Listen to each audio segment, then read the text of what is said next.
Hello friends, வணக்கம். நான் உங்கள் புகழ். இன்னைக்கு நம்ம பாலிட்டியில அடுத்த கிளாஸஸ் வந்து பார்த்தீங்கன்னா கண்டினியூ பண்ணிட்டு இருக்கோம். ஓகேங்களா? அதை வந்து பார்த்தீங்கன்னா பார்ப்போம். ஆல்ரெடி நம்ம நிறைய ஆர்டிகல்ஸ் வந்து பார்த்தீங்கன்னா ஃபண்டமெண்டல் ரைட்ஸ் வந்து டிஸ்கஸ் பண்ணியாச்சு. ஓகேங்களா? அப் டு 21A 21A வரைக்கும் வந்து பார்த்தீங்கன்னா நம்ம ஆர்டிகல் 21A வரைக்கும் வந்து பார்த்தீங்கன்னா நம்ம ஆல்ரெடி டிஸ்கஸ் பண்ணியிருக்கோம். 21A கம்ப்ளீட் பண்ணியிருக்கோம். கரெக்டா? இப்போ அடுத்து வந்து பார்த்தீங்கன்னா ஆர்டிகல் 22 அப்படிங்கிறது வந்து பார்த்தீங்கன்னா பார்ப்போம். இது ரொம்ப ஒரு முக்கியமான ஒரு ஆர்டிகல், கொஞ்சம் டிஃப்ரெண்டான ஒரு ஆர்டிகல். வாங்க வந்து பார்த்தீங்கன்னா ஆர்டிகல் வந்து பார்த்தீங்கன்னா பார்ப்போம். Okay?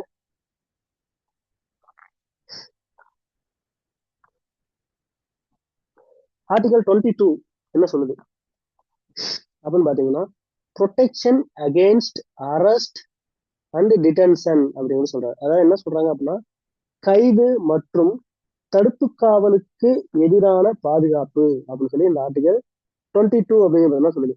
ஃபர்ஸ்ட் வந்து பாத்தீங்கன்னா நமக்கு இதுக்கான மீனிங் தெரியணும். அரெஸ்ட்னா என்ன, டிடென்ஷன்னா என்ன அப்படின்னு சொல்லி தெரிஞ்சுக்கணும். ப்ரொடெக்ஷன் அகெயின்ஸ்ட் அரெஸ்ட் அண்ட் டிடென்ஷனா, அப்போ அரெஸ்ட் அப்படின்னா என்ன மீனிங், டிடென்ஷன் அப்படின்னா என்ன மீனிங். அரெஸ்ட்ங்கிறது நமக்கு தெரியும், ஒருத்தவங்க அரெஸ்ட் பண்ணி கைது பண்ணி கொண்டு போவாங்க. டிடென்ஷன் அப்படின்னா கைது பண்ணவங்களை கொண்டு போய் காவல்ல வைக்கிறது. கரெக்டா?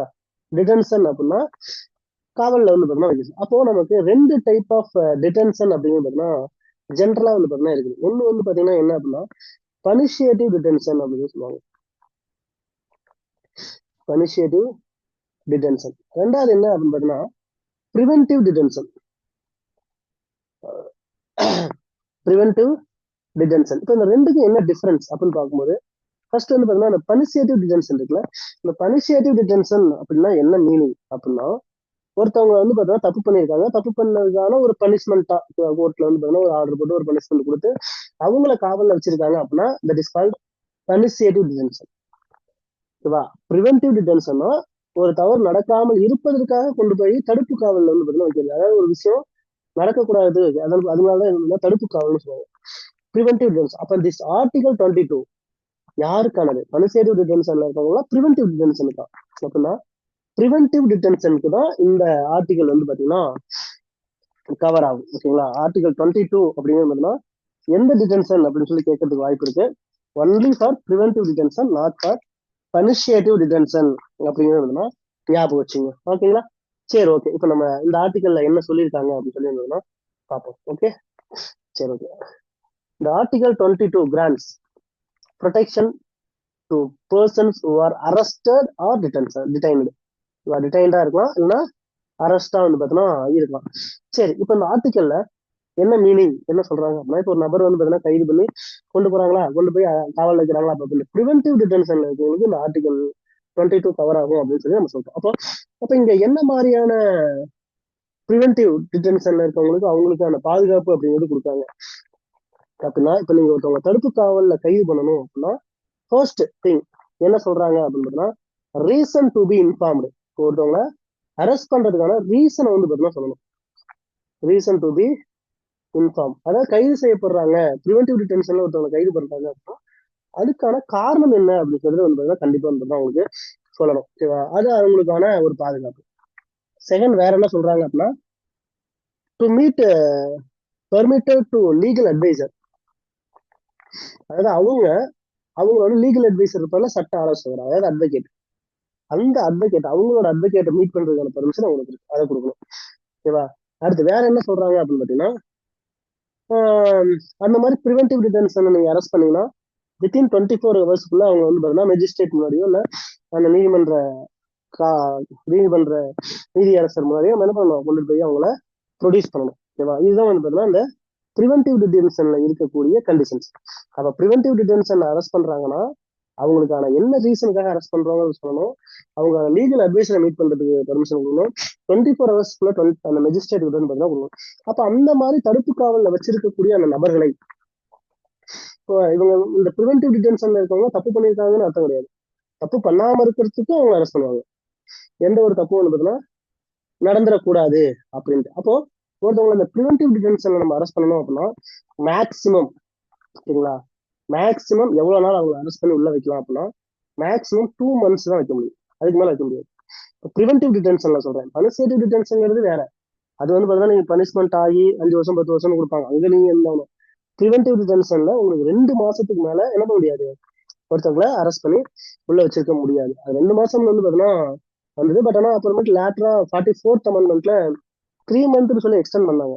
ஆனா அது வந்து பாத்தீங்கன்னா நாட் இம்ப்ளிமெண்டட். ஆனா மேக்ஸிமம் நமக்கு 2 மாசம் தான் வந்ததுன்னா இதுல வந்து பாத்தீங்கன்னா வைக்க முடியும் அப்படிங்கிறத ஞாபகம் வச்சுக்கோங்க. அப்போ அந்த ப்ரிவென்டிவ் டிடென்ஷனுக்காக இந்த தடுப்பு காவல் ரிலேட்டடா நம்ம இந்தியாவில் என்னென்ன மாதிரியான சட்டங்கள் இது வரைக்கும் வந்து பாத்தீங்கன்னா போட்டிருக்காங்க ஓகேங்களா. இது வரைக்கும் என்ன மாதிரியான ப்ரிவென்டிவ் டிடென்ஷன் ஆக்ட் வந்து பாத்தீங்கன்னா இது வரைக்கும் இந்தியாவில் போட்டிருக்காங்க அப்படிங்கிறத நம்ம கண்டிப்பா வந்து பாத்தீங்கன்னா தெரிஞ்சுக்கணும். ஏன்னா அது வந்து ரொம்ப ரொம்ப ரொம்ப முக்கியமான ஆர்டிகல்ஸ் எல்லாமே இல்லை கவர் ஆகுது. வாங்க பார்ப்போம்.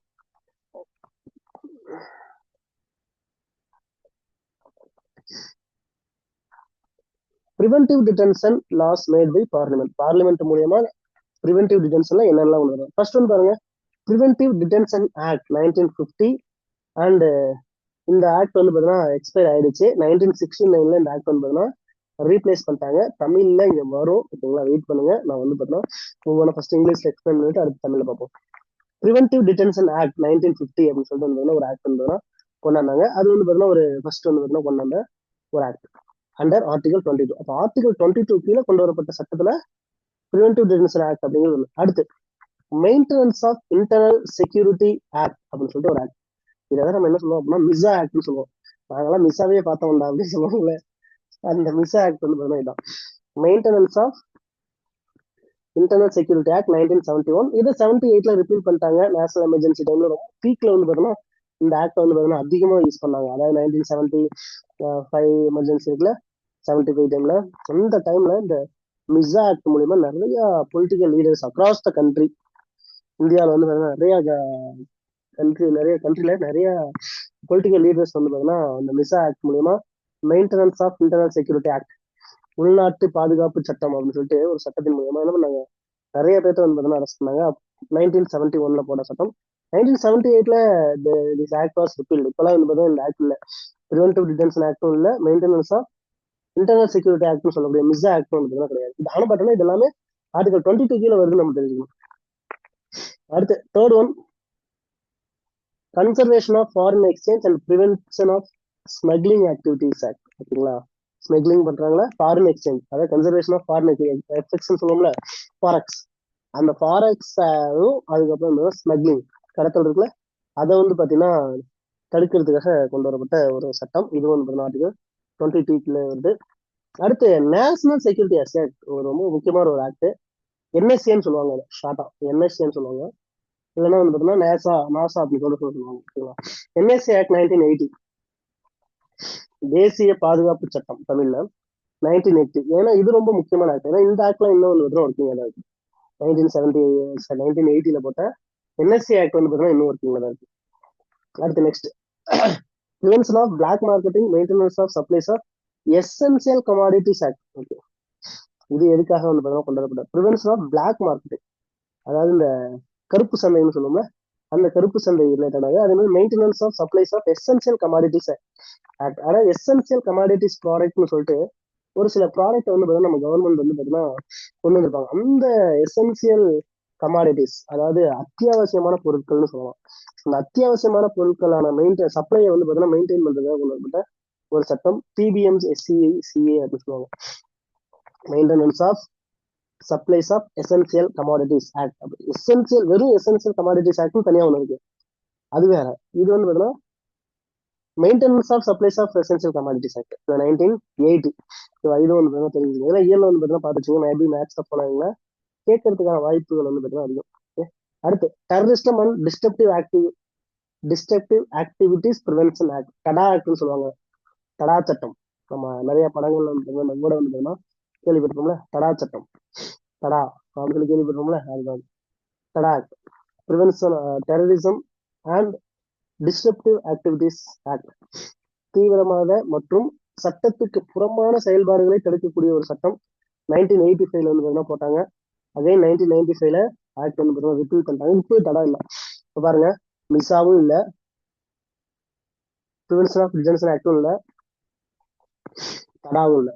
இதெல்லாம் வந்து ரிப்பீல் பண்ணிட்டாங்க, இப்போ இல்லை. ஓகேங்களா, இருந்தாலும் தெரிஞ்சு வச்சுங்க, ஏன்னா நிறைய டைம் எக்ஸாம் வந்து பார்த்தீங்கன்னா இதை கேட்டிருக்காங்க. ஓகே, அடுத்து next, prevention of illicit traffic in narcotic drugs and psychotropic substances act.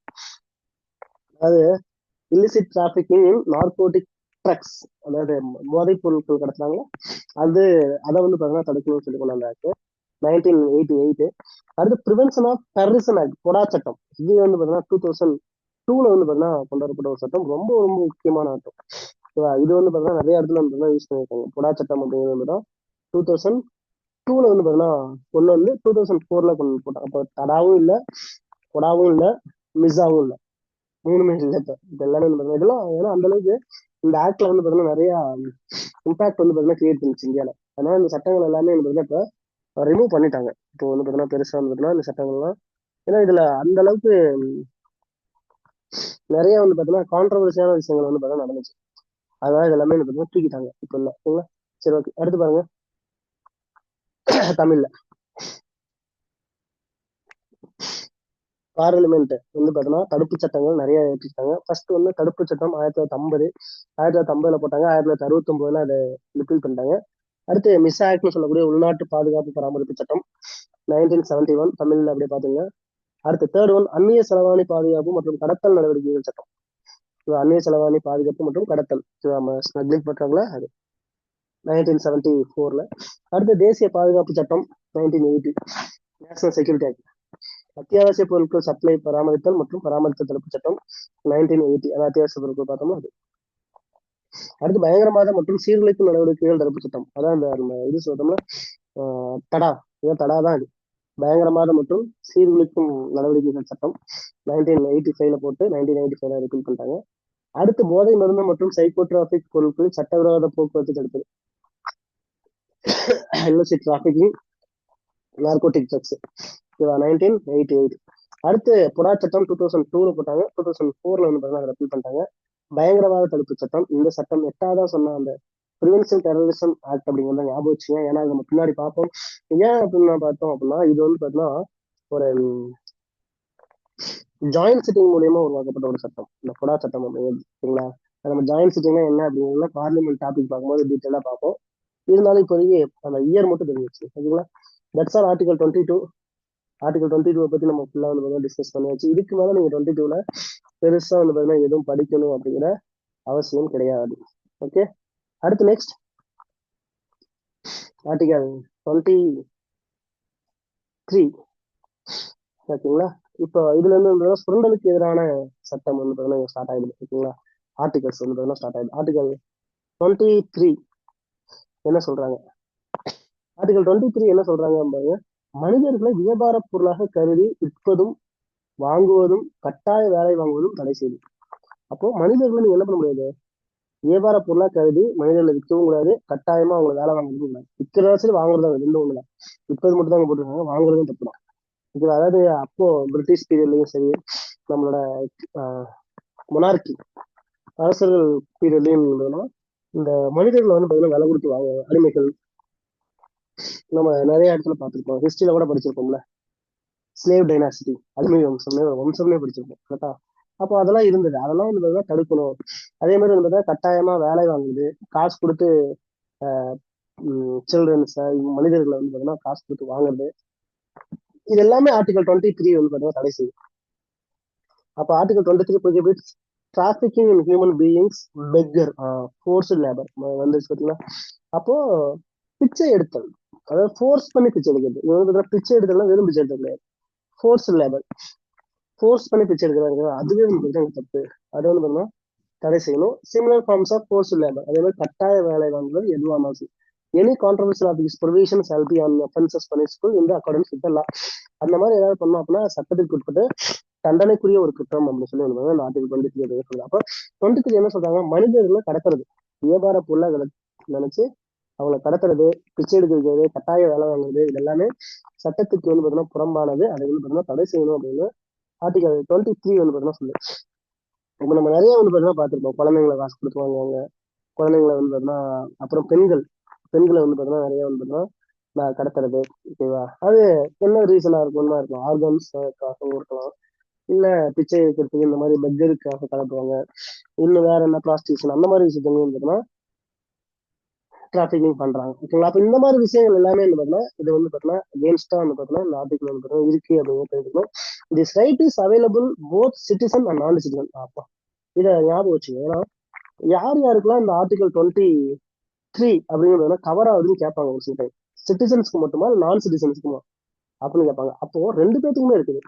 இது அப்போ ஃபாரினர் இல்லை, ஏன்னா இப்போ அரசியலமைப்பு சட்டம் அப்படிங்கிறது மேக்சிமம் இந்தியன் சிட்டிசன்ஸ்க்கு மட்டுமான ஒரு பாதுகாப்பை வழங்கவில்லை. ஃபாரினர்ஸுக்கும் வெளிநாட்டவர்களுக்கும் ஒரு சில பாதுகாப்புகளை வந்து பார்த்தீங்கன்னா நம்ம இந்திய அரசியலமைப்பு வந்து பார்த்தீங்கன்னா வழங்குது அப்படிங்கிறத நம்ம தெரிஞ்சுக்கணும். அதுல 23 is also for both citizens and நான் சிட்டிசன்ஸ். ஓகேங்களா, தெரிஞ்சுக்கணும். Only against state but not also private persons. இந்த அரசாங்கத்துக்கு மட்டும் இல்ல, தனிநபர்களிடமும் பாதுகாக்குது. இப்போ வந்து பாத்தீங்கன்னா இப்போ பிரைவேட்லயுமே வந்து பாத்தீங்கன்னா இது வந்து பாத்தீங்கன்னா ஒர்க் ஆகும். இப்போ பிரைவேட்ல ஒருத்தவங்க கட்டாயப்படுத்தி வேலை வாங்குறாங்கன்னா இங்கேயும் இது சூட்டபிள் ஆகும். கவர்மெண்ட் மட்டும் கிடையாது, பிரைவேட்டுக்கும் இது வரும்.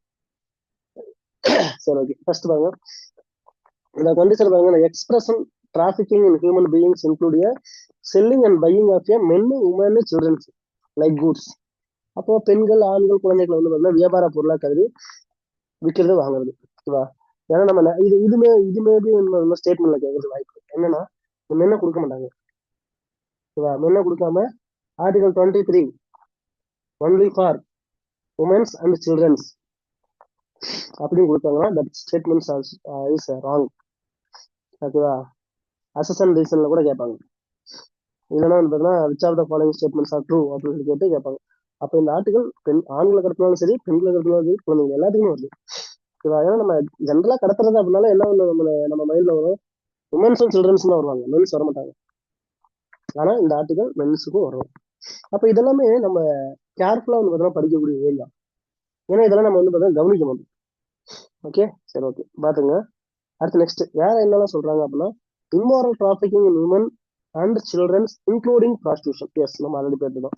விபச்சாரம் உட்பட பெண்கள் மற்றும் குழந்தைகளை ஒழுக்கக்கேடாக நடத்தல். அடுத்து வந்து பார்த்தீங்கன்னா இது கேட்பாங்க, கேட்டிருக்காங்க, தேவதாசி, அபாலிஷன் ஆஃப் தேவதாசி. அப்போ அபாலிஷன் ஆஃப் தேவதாசியை பத்தி சொல்லக்கூடிய ஆர்டிகல் எதுன்னு சொல்லி கேட்பாங்க. ஆர்டிகல் 23 இல்லைன்னா which article talks about devadasi system.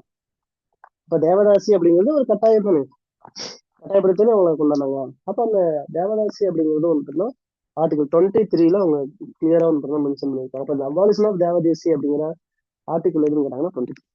அடுத்து ஸ்லேவரி. ஸ்லேவரினா தெரியும், அடிமைத்தனம். ஓகேவா, to punish this act the parliament has made immoral trafficking prevention act 1956. அடிமைத்தனத்தை வந்து பார்த்தீங்கன்னா பாராளுமன்றம் ஒழுக்கக்கடான கடத்தல் தடுச்சதை உருவாக்கினது. இந்த மாதிரி டிராபிகிங் பண்ணா அதை வந்து பார்த்தீங்கன்னா தடுக்கிறதுக்குன்னு ஒரு சட்டம் போட்டுருக்காங்க, இம்மாரல் டிராபிகிங் பிரிவென்ஷன் ஆக்ட் அப்படின்னு சொல்லி ஒரு ஆக்ட் 1956. ஓகேவா, இங்க பாருங்க, இம்மாரல் டிராபிகிங் பிரிவென்ஷன் ஆக்ட் இது வேற, நம்ம முன்னோர் பாதுகாப்பு டிராபிகிங்கை பத்தி அது வேற. ஓகேவா, ரெண்டு வந்து பாத்துக்கோங்க. ஓகே, சரி, okay, that's all. I think article 23 சிம்பிளா என்ன சொல்றாங்க. சாரி,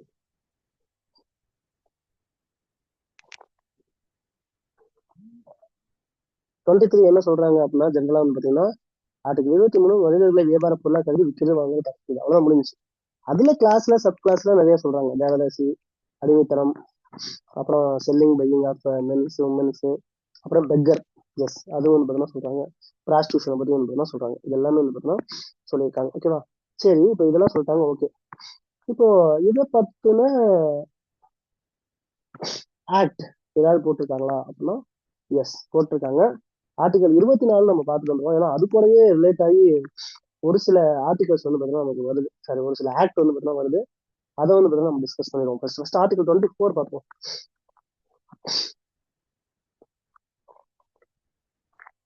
சரி, ஓகே, பார்க்கலாமா. SC Article 24 talks about prohibits of employment of children below the age of 14 years in any factory, mines, hazardous activities like construction work, railways. எது வரலாம், அதாவது சிம்பிளா சொன்னா 14 வயதுக்கு உட்பட்ட அனைத்து குழந்தைகளையும் உயிருக்கு அல்லது அபாயகரமான செயல்களில் ஈடுபடுவதை தடுக்குது. அது தொழிற்சாலைகளா இருக்கலாம், சுரங்கமா இருக்கலாம், கட்டுமான பணியா இருக்கலாம், ரயில்வேஸ், எக்ஸெட்ரா எக்ஸெட்ரா எக்ஸெட்ரா எல்லாமே வந்து. But it does not prohibit their employment in any harmless innocent work. ஓகேவா, பாத்துங்க, இது வந்து பாத்தீங்கன்னா ஹார்ம்லெஸ் ஒர்க், அந்த ஒரு வேலை செய்யறது பிரச்சனை இல்லை அப்படின்னா அதை வந்து தடுக்கல. இன்னசென்ட் ஒர்க்கா இருக்குன்னா அது பிரச்சனை கிடையாது. ஓகேவா, அப்போ 14 வயதுக்குட்பட்ட குழந்தைகளை தொழிற்சாலைகளிலோ சுரங்கங்களிலோ அல்லது மற்ற ரயில்வே கன்ஸ்ட்ரக்ஷன் அந்த மாதிரி ஏதோ ஒரு விஷயத்திலயோ இப்போ குழந்தைகளை ஈடுபடுத்துறது தப்பு. அதை வந்து பார்த்தீங்கன்னா தடை செய்யுது அப்படின்னு சொல்லி சொல்றாங்க. ஓகேவா? அப்போ இந்த 14 வயதுக்கு இருக்கிற குழந்தைகள் அப்படின்னு ஹார்ம்லெஸ் ஒர்க் பண்ணிக்கலாம். இப்போ ஆபத்து இல்லாத வேலை பண்ணலாம். இப்போ கடை வச்சிருக்காங்கன்னா அந்த கடையில வந்து பார்த்தீங்கன்னா குழந்தைங்க வேலை செய்வாங்க. அதாவது அடுத்த கடையில போய் வேலை செய்யறது அது வந்து பார்த்தீங்கன்னா prohibition of childrens, prohibition of child labour act. அது வேற. இப்போ அப்பா வந்து பார்த்தீங்கன்னா கடை வச்சிருப்பாங்க, அவங்க பையன் வந்து பார்த்தீங்கன்னா கடையில ஏதோ ஒன்று எடுத்து வந்துக்கிட்டு ஏதோ ஒன்று பார்த்தீங்கன்னா அந்த சர்வீஸ் பண்ணிட்டு இருக்காங்க அப்படின்னா அது வந்து பார்த்தீங்கன்னா ஓகே. ஓகேவா? வேலைக்கு வந்து பார்த்தீங்கன்னா 14 வயசுக்கு உட்பட்ட ஒரு குழந்தைகளை வேலைக்கு தப்பு, அது ஒரு விஷயம். அது தமிழ்நாட்டில் ரொம்ப சிவியராகவே பார்க்குறாங்க. ஆனா வந்து பார்த்தீங்கன்னா இந்த ஹார்ம்லெஸ் ஒர்க் பண்ணிக்கலாம். இப்போ சைல்டு ஆக்டர்லாம் இருக்காங்களா, குழந்தை நட்சத்திரங்கள், குழந்தை நட்சத்திரங்கள்லாம் இருக்காங்களா, அப்போ அதுவும் தப்பு தானே, அதுவும் வந்து பார்த்தீங்கன்னா ஒர்க் தானே. ஆனா இந்த ஆர்டிகல் என்ன சொல்லுது, only for harmful places R harmful activities அவங்கள மட்டும் தான் வந்து பார்த்தீங்கன்னா சொல்லுது. ஓகேவா? அப்போ பார்த்துங்க, ஹார்ம்லெஸ் வந்து பார்த்தீங்கன்னா நீங்க பண்ணிக்கலாம். ஓகேவா? சரி, இப்போ இந்த ரிலேட்டடா 14 வயதுக்கு உட்பட்ட குழந்தைகளை தொழிற்சாலை சுரங்கம் இதெல்லாம் வேலை செய்யக்கூடாது, தடுக்கணும் அப்படின்னு சொல்றாங்க. ஓகே, இப்போ இது ரிலேட்டடா நம்ம இந்தியாவில் என்னென்ன சட்டங்கள் இது வரைக்கும் போட்டிருக்காங்க? அப்போ ஆர்டிகல் 24, 23 அந்த ரெண்டு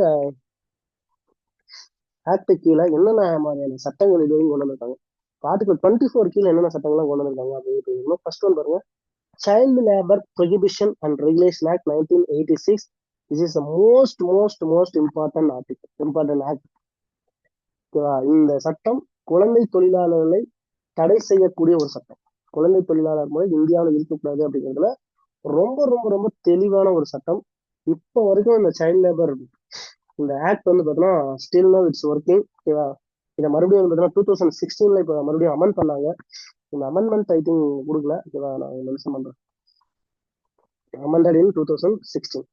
2016 இந்த ஆக்ட் வந்து பார்த்தீங்கன்னா அமெண்ட் பண்ணாங்க. Child labour prohibition regulation act 1986 again வந்து பார்த்தீங்கன்னா அமெண்ட் பண்ணி ஒரு சில திருத்தங்கள் வந்து பார்த்தீங்கன்னா பண்ணாங்க. ஓகேவா? சரி, பார்த்துக்கலாம். அடுத்து செகண்ட் ஒன் பாருங்க, employment of childrens, employment of childrens act 1938. குழந்தை தொழிலாளர்கள் வந்து பார்த்தீங்கன்னா எம்ப்ளாய்மெண்ட் ஆஃப் சில்ட்ரன்ஸ் ஆக்ட் 1938 இதெல்லாம் வந்து பிரிட்டிஷ் பீரியட்லேயே இருந்ததுன்னா கொண்டு வந்த ஒரு சட்டம். அதெல்லாம் வந்து நம்ம மாத்திட்டோம். அடுத்து தேர்ட் பாருங்க,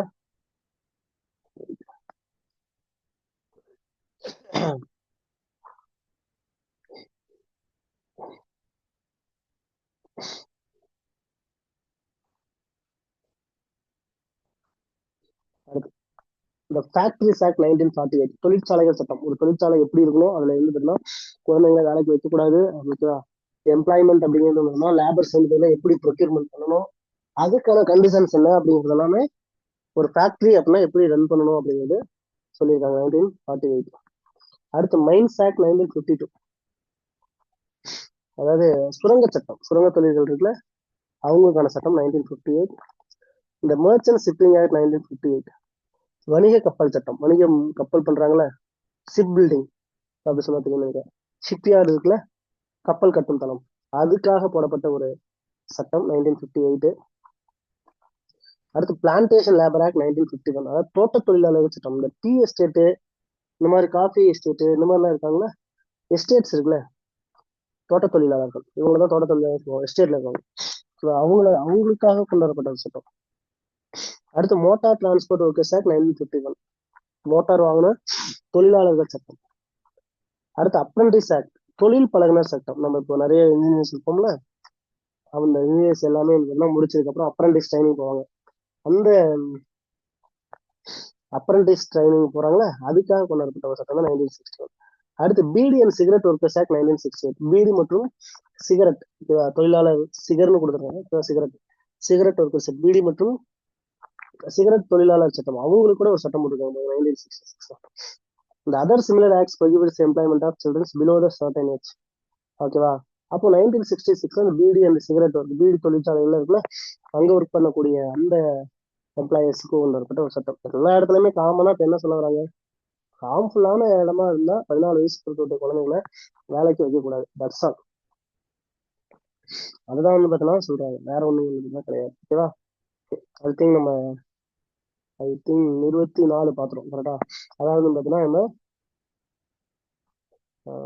ஃபண்டமெண்டல் ரைட்ஸ்ல வந்து பாத்தீங்கன்னா ரைட் டு அகேன்ஸ்ட் எக்ஸ்பிளைட்டேஷன், சுரண்டலுக்கு எதிரான உரிமை அப்படிங்கிற அந்த பார்ட் வரைக்கும் வந்து இப்போ நம்ம கம்ப்ளீட் பண்ணிருக்கோம். ஏன்னா ஆர்டிகல் 24 வரைக்கும் அதான். அடுத்து வந்து பாத்தீங்கன்னா 25 வந்து பாத்தீங்கன்னா என்ன வந்து பாத்தீங்கன்னா வரும் அப்படின்னா நமக்கு வந்து பாத்தீங்கன்னா ஃப்ரீடம் டு ரிலீஜியஸ் வந்துடும்.